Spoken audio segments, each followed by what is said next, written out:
सभी भक्तजनों को राधे राधे। हम आज अपने तीसरा एपिसोड आपको दिखा रहे हैं श्री गिरिराज जी परिक्रमा का।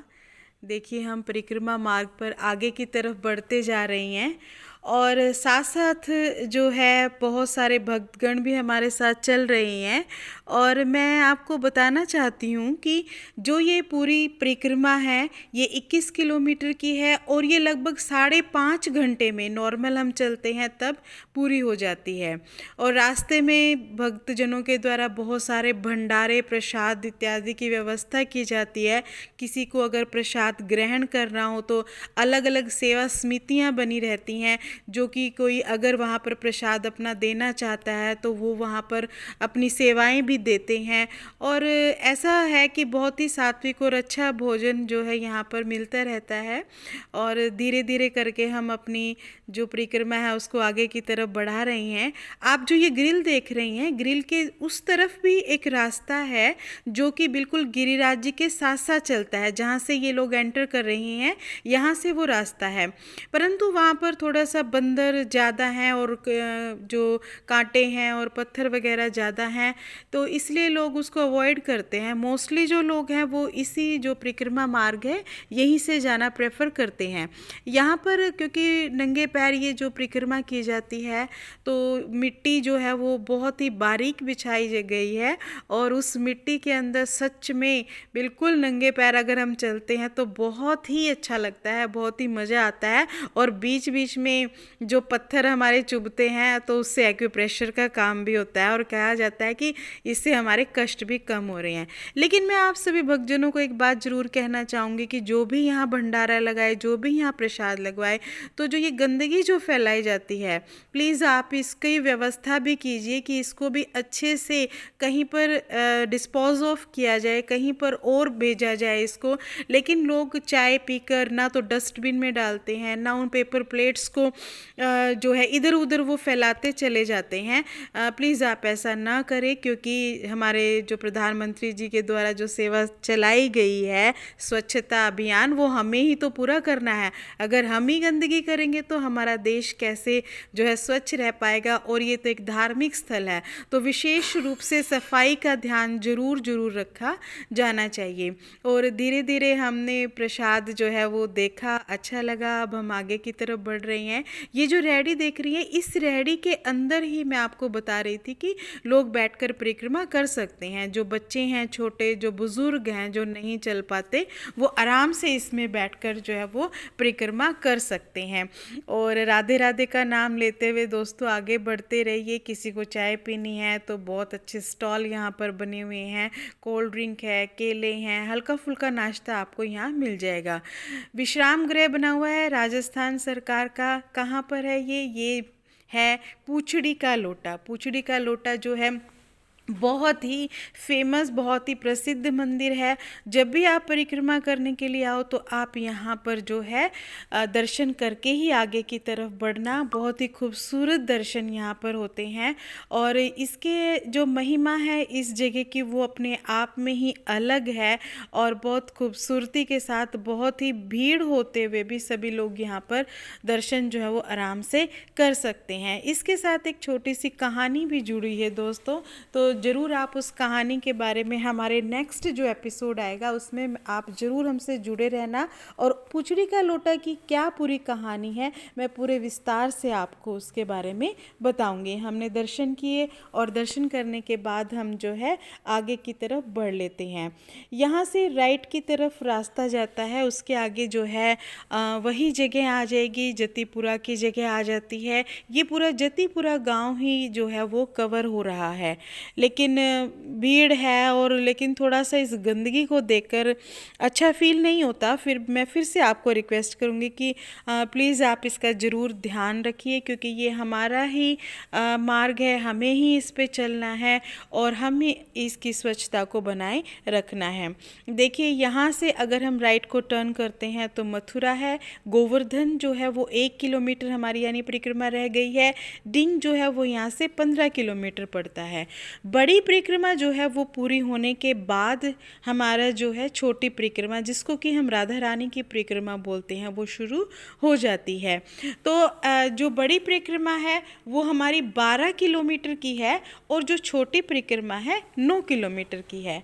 तो आप ये जो गेट देख रही हैं इसके बारे में मैं बता रही हूँ। जो ये जंगल का रास्ता दिख रहा है, जतिपुरा जो मुखारविंद मंदिर है वहाँ से एक और रास्ता निकलता है जो कि अंदर ही अंदर जंगल के रास्ते आता है। मुझे तो वो रास्ता ज़्यादा पसंद आता है इस रोड वाले रास्ते से। मैं मोस्टली वहीं से आना प्रेफर करती हूँ, क्योंकि वहाँ पर हम मंदिर के दर्शन करें और अंदर से जो है गिरिराज जी के साथ साथ वहाँ से निकल कर आए। बहुत ही खूबसूरत वो रास्ता है। नहीं तो जो रिक्शा वाले हैं या और जो पैदल गण हैं जो अंदर दर्शन के लिए नहीं जाते, अपनी परिक्रमा बाहर से ही करते हैं, तो वो बाहर निकल आते हैं। दूसरी लैंग्वेज में हम कह सकते हैं कि वो बाईपास निकल के आ जाते हैं। बस अब 1 किलोमीटर ही हमारी परिक्रमा रह गई है। हम इसको संपूर्ण करने के बाद हमारी छोटी परिक्रमा जो है वो शुरू होती है।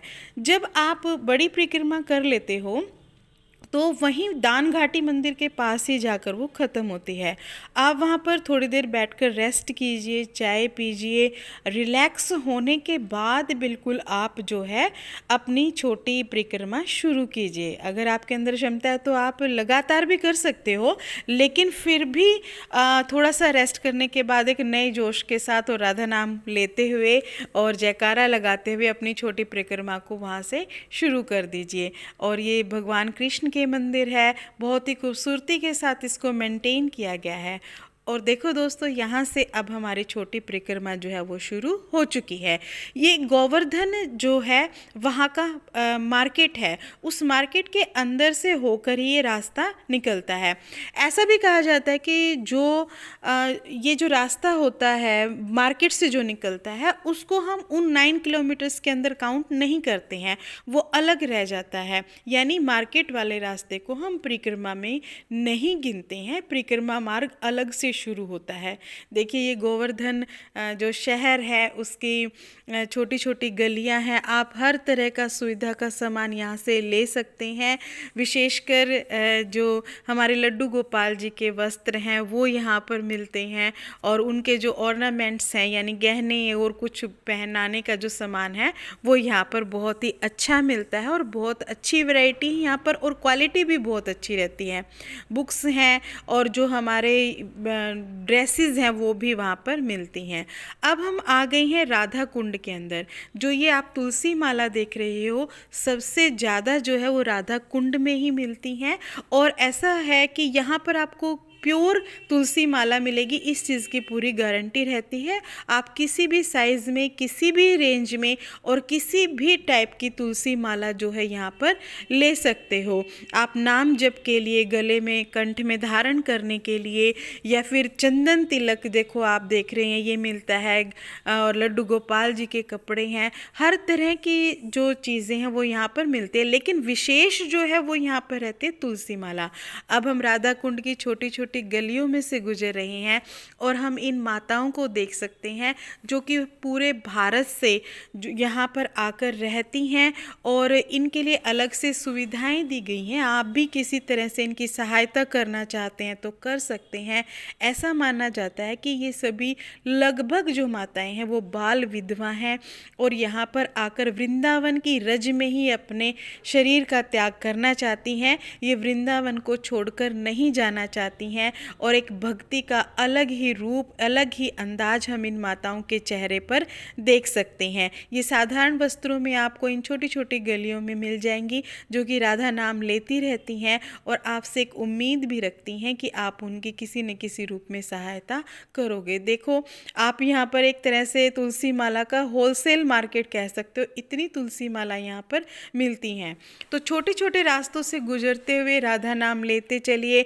अब आगे हम देखेंगे कि राधा कुंड और श्याम कुंड के हम दर्शन करेंगे। राधा कुंड के का जो पानी है वो कहा जाता है कि राधा रानी जैसा ही गोरा गोरा है, और श्याम कुंड का जो पानी है वो हमारे सांवरे सलोने श्यामल रंग का ही है। जैसे कि हमारे बिहारी जी का रंग है वैसा ही उसका रंग है। दोनों ही जो है बिल्कुल पास पास में है। और ऐसा कहा जाता है कि अहोई अष्टमी के व्रत के दिन जो माता यहाँ राधा कुंड पर आकर जो व्रत करती है अहोई अष्टमी का, उनको पुत्र रत्न की प्राप्ति और संतान की प्राप्ति अवश्य होती है। ऐसा वरदान यहाँ पर दिया गया है। जो सामने आप पीपल का पेड़ देख रहे हो वहीं पर हमारा राधा कुंड है। बस गलियों से हम धीरे धीरे गुजर रहे हैं और सभी चीज़ों को देख रहे हैं। बहुत अच्छा लग रहा है। राधा नाम लेके चलते जाओ और भगवान के अंदर जो है एक श्रद्धा रखो। आप अगर यहाँ पर आते हो और राधा नाम न लेते हो या कृष्ण नाम न लेते हो तो चुगली करते हुए जो है आपकी परिक्रमा नहीं लगेगी। इसीलिए हमेशा भगवान का ध्यान करते हुए परिक्रमा कीजिए। तो ये है दोस्तों राधा कुंड। देखिए बहुत सारे भक्त यहाँ पर आ रहे हैं, पूजा अर्चना कर रहे हैं, जल यहाँ पर चढ़ाया जाता है, स्नान भी यहाँ पर किया जाता है।